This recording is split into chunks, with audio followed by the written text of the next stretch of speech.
merah muda sakura pemanggil telanjang.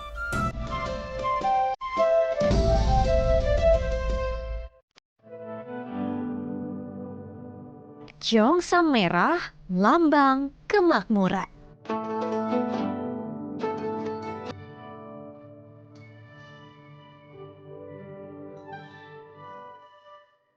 Rupa-rupa harapan di langit Formosa. Ready? One, two, three.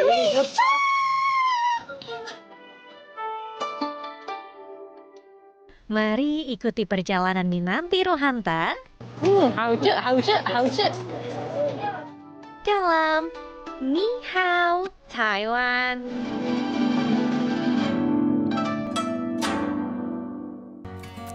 Hai travelers, liburan ke Asia Timur kira-kira kemana ya enaknya?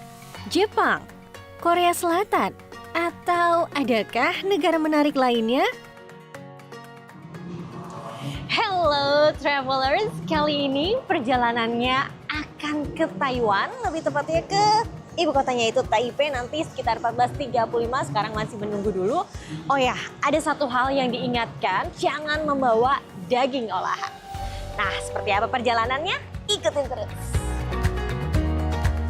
Kebijakan tersebut dibuat oleh pemerintah Taiwan untuk menghindari African Swine Fever.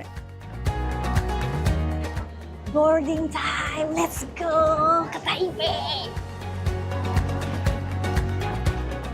Pesawat yang aku tumpangi saat ini memiliki tipe Boeing 787 dengan peta duduk 333. Waktu tempuh penerbangan sekitar 5 jam 30 menit. Karena penerbangan siang, akhirnya saya pun tiba pada malam hari. Hampir 6 jam perjalanan, akhirnya sampai juga di Taiwan. Sekarang itu, nah kalau di Indonesia jam 9, kalau di Taiwan hampir jam 10. Karena udah malam, aktivitas baru besok, jadi let's go, besok pagi kita ketemu lagi. Selamat datang di New Taipei City, Taiwan. Nah, ini dia salah satu lokasi incaran wisatawan karena ada Tam Sui Old Street di mana ada banyak banget yang jualan souvenir, oleh-oleh, cemilan, makanan, dan ikoniknya di depan saya ada Tam Sui River. Sungai Tam Sui ini mengalir sepanjang 159 km melewati New Taipei City dan Taipei City. Tam Sui Old Street dekat banget dengan stasiun MRT loh, travelers. Jadi ada dua bagian untuk pejalan kaki, yaitu di Jalan Kunming dan juga Jalan Chungcheong. Nah, kali ini aku menyusuri bagian Kunming. Jalan-jalan di Tam Sui Old Street ini ada satu nih yang menarik perhatian, yaitu telur besi. Karena tuh warnanya hitam, tapi udah nggak ada kulitnya sebenarnya. Jadi itu tuh ada telur ayam, telur puyuh, ataupun telur bebek yang direbus dengan herbal. Makanya warnanya itu jadi hitam pekat. Kata orang sini sih agak keras. Saya tuh nggak berani coba karena dari herbal, takutnya nggak suka.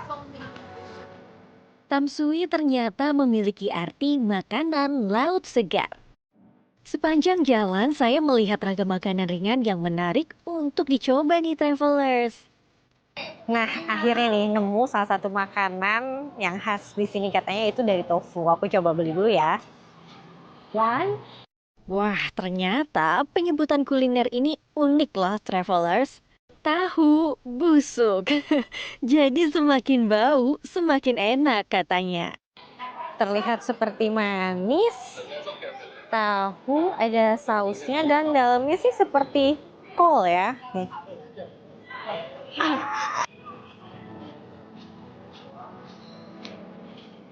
Kita mau bilangnya kayak tahu sumedang atau tapi lebih besar. Jadi lembut dalamnya, luarnya crunchy, sausnya manis tapi enak, dan ada sayurannya. Local rice, mantap. Puas berjalan kaki dan cuci mata, saya pun beralih ke lokasi Tianyuan Temple yang jaraknya hanya sekitar 6 km dari Tam Sui Old Street. Kuil berbentuk pagoda setinggi 60 meter ini jadi destinasi populer wisatawan mancanegara karena ada bunga sakura.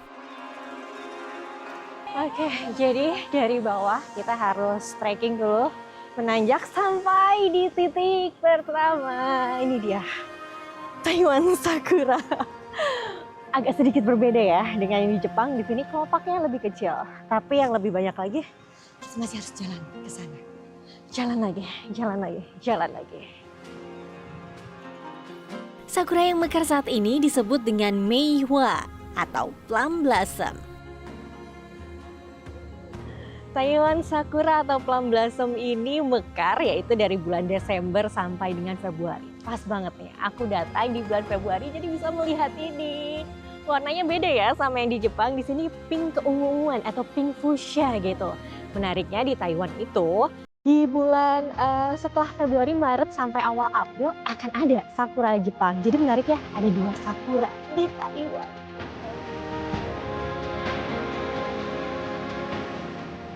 Bunga ini memiliki arti harapan baru, kekuatan, ketegaran, keindahan yang memberikan kebahagiaan atau simbol kasih sayang ibu sepanjang masa.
Dari kota Taipei, saya akan beralih ke Kabupaten Yilan di timur Taiwan. Perjalanan dari Taipei, kami melewati terowongan terpanjang di Taiwan dan terpanjang kedua di Asia. Inilah terowongan Shushan atau yang dikenal dengan Snow Mountain Tunnel dengan panjang sekitar 12,9 km. Sesampainya di Yilan, saya menuju lokasi wisata yang unik di sini, yaitu Taman Seni karya ilustrator Jimmy Liao. Tepat di belakang itu adalah Stasiun Yilan. Jadi dulu area di sini merupakan asrama karyawan. Karena sudah tidak terpakai lagi, akhirnya pihak kereta api Yilan ini membagikan, men-sharing daerah ini, tempat ini menjadi tempat wisata, yaitu namanya Jimmy Square. Tuh, terlihat ada kereta. Jimmy Park ini dibangun pada Juni 2013. Suasana taman ini menggambarkan kehidupan karyawan kereta api terdahulu yang tinggal di asrama. Sedangkan tepat di pinggir jalan terdapat suasana stasiun lengkap dengan replika tas dalam ukuran besar.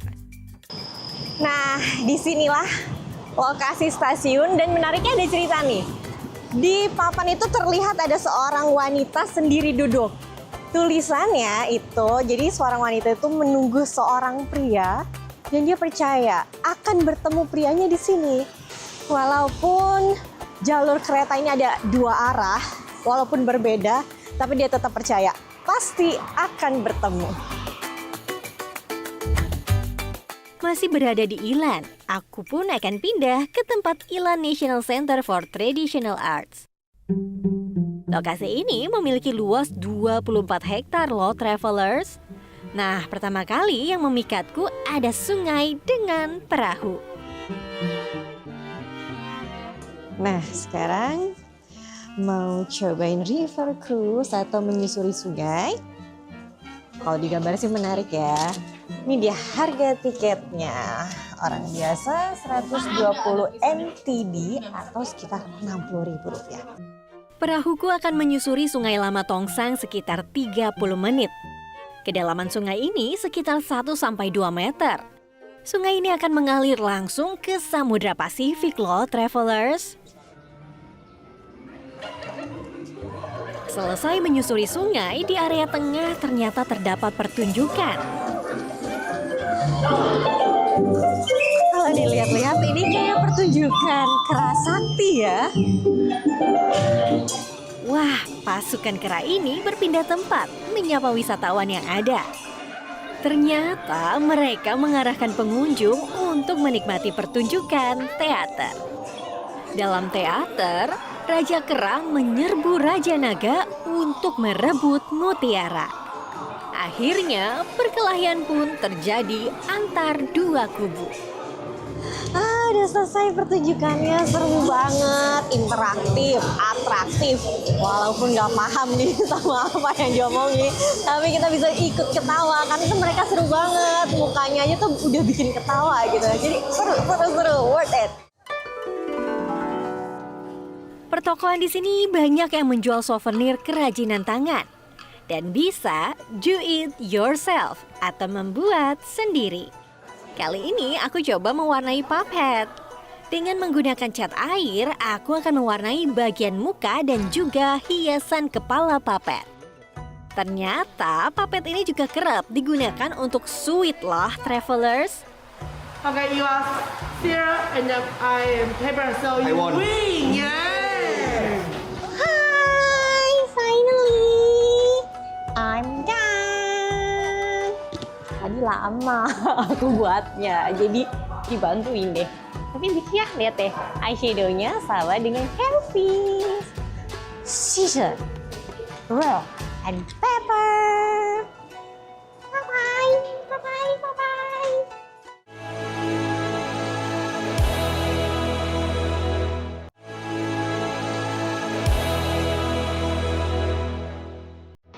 Ciao-an dari Pingsy. Kira-kira di sini ada tempat wisata apa ya? Kalau dari cuacanya nih masih dataran tinggi, apakah air terjun? Tunggu dulu, pokoknya ikutin aja dulu perjalananku di Pingsy. Pingsy menjadi lokasi incaran warga lokal ataupun pelancong saat Cap Gome. Karena disinilah lokasi pelepasan lentera. Karena saya datang 1 hari setelah Cap Gome, jadi masih banyak toko yang tutup nih, travelers. Tapi ternyata daerah sini ada satu lokasi yang dikenal dengan nama Seven oleh wisatawan dari berbagai negara untuk melepaskan lentera. Terlihat dari langit Pingsy yang sudah penuh dengan lentera terbang.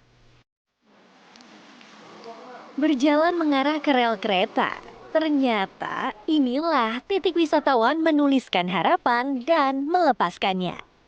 Terlihat dari tulisannya, ternyata beragam nih yang datang travelers. Ada tulisan Mandarin, Korea, bahasa Inggris, dan juga bahasa Indonesia. Ternyata warna lentera mempunyai arti masing-masing loh, travelers. Kali ini aku menuliskan harapan di sisi lentera warna pink dan biru. Warna biru terkait dengan karir dan promosi, sedangkan warna pink terkait kebahagiaan. Satu lentera ini dikenakan biaya dari 200 NTD hingga 1000 NTD, tergantung jenis yang kamu inginkan.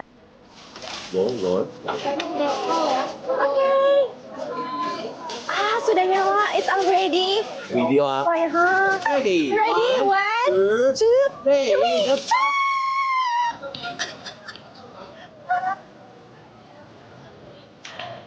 Akhirnya sudah diterbangkan. Sekarang gantian dengan orang lain.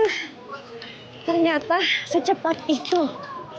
Ketika apinya sudah menyala, nggak nyampe 1 menit itu sudah harus terbang karena akan terangkat sendiri. Inilah lokasi wisatawan untuk melepas lentera. Rel kereta dekat stasiun Suven ini masih aktif loh, travelers. Jadi lokasi pelepasan lentera ini masih dilalui oleh kereta.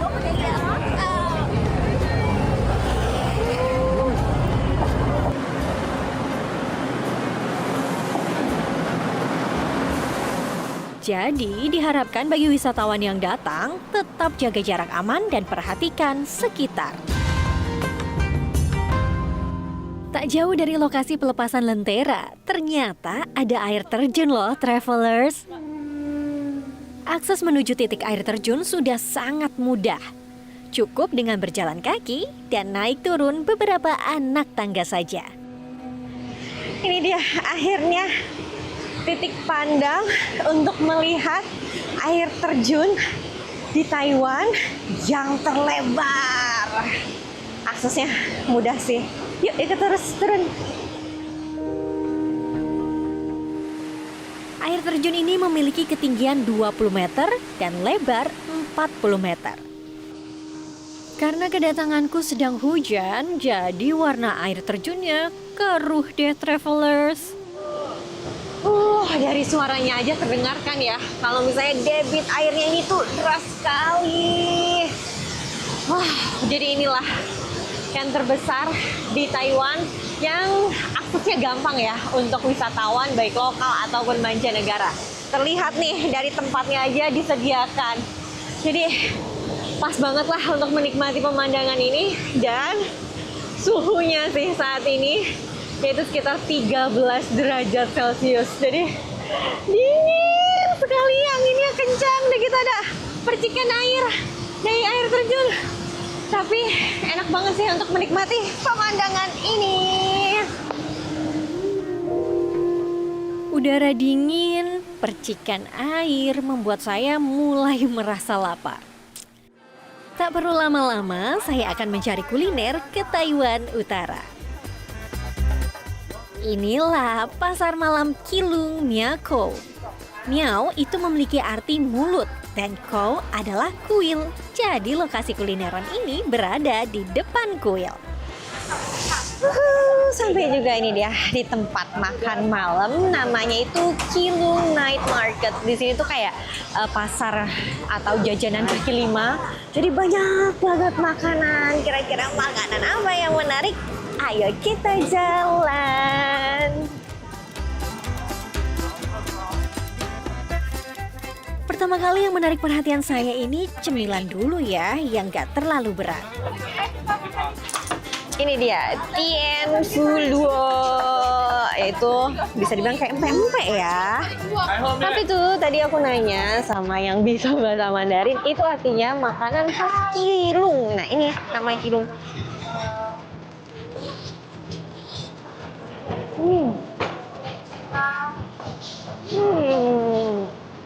Beda sama empek-empek. Ini empuk banget. Terus kayak kulitnya itu mah kayak telur dadar. Tapi ada rasa kayak ikannya. 40 NTD. Artinya cuma 20.000. 4 bulatan. Lanjut lagi. Tak jauh saya melihat pedagang mochi nih. Langsung saja beli juga dong. Hehe, Bapak. Ini dia tadi coba beli mochi. Isi kacang, strawberry, dan Oreo.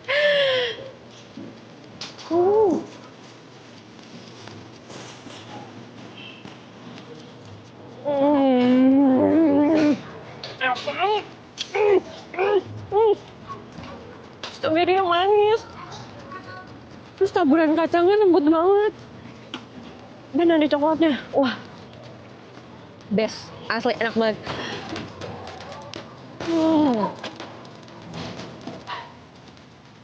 Nah, ada antrian panjang nih. Penasaran dong pastinya. Dilihat-lihat sih ini seperti sandwich ya. Oh iya, dari tadi ya aku perhatiin di sini tuh semuanya tuh baru dimasak, baru dibuat. Jadi fresh banget. Asli sih, semua makanan di sini enak-enak. Ini tuh ternyata kayak roti goreng. Kalau itu namanya sandwich, kayak beda, ini roti goreng. Terus tadi tuh kayak ada selainya gitu, ada kayak mayonnaise. Enak banget rasanya, gurih dan manisnya tuh ternyata dari rotinya. Bahagia menikmati kuliner malam, saya pun akan berpindah tempat untuk melihat kemeriahan Festival Lentera. Festival ke-36 kali ini diadakan di Taoyuan hingga tanggal 23 Februari 2025. Mr. Lin, ni hao. Ni hao. Okay, Mr. Lin, what is the best, what is the unique lantern in here? This year we not only use the high-tech technology, also we have some recycled materials so that we can be a sustainable lantern festival.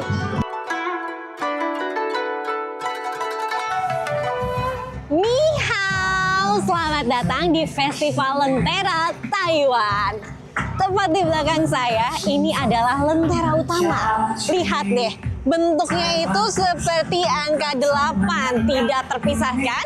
Karena temanya kali ini ialah Infinite Paradise atau surga yang tak terbatas.